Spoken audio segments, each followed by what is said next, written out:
El 19 d'abril de 1943, Mordechai Anilevich i altres resistents van liderar l'aixecament del gueto jueu de Varsòvia.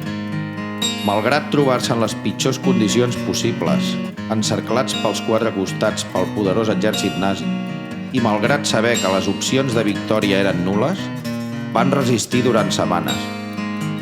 Sols tenien dues alternatives: morir al camp d'extermini de Treblinka o morir lluitant contra el nazisme que estava sembrant el terror arreu d'Europa. Van triar la segona opció. Aquest tema va dedicat a ells i elles i a totes les persones massacrades arreu al llarg dels segles. Mordechai Anilevich.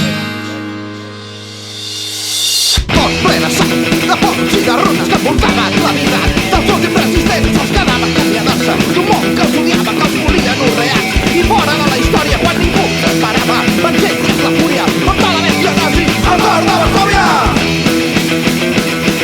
Contra la bèstia nazi al cor de Varsòvia. Mordechai Anilevich, Mordechai Anilevich, Mordechai Anilevich, Mordechai. Un exemple a seguir per la humanitat, per al món sencer.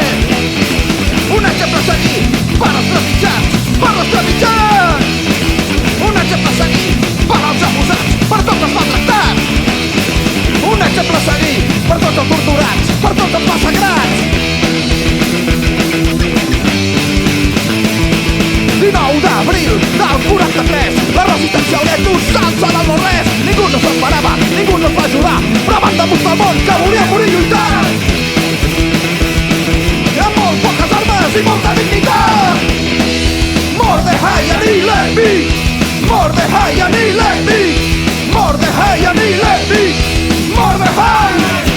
No us oblidarem, no perdonarem. La vostra noble lluita no s'esborrarà. No us oblidarem, no perdonarem. No us oblidarem, no perdonarem. El vostre coratge esculpirà el nostre cervell. Mai oblidarem els herois del gueto.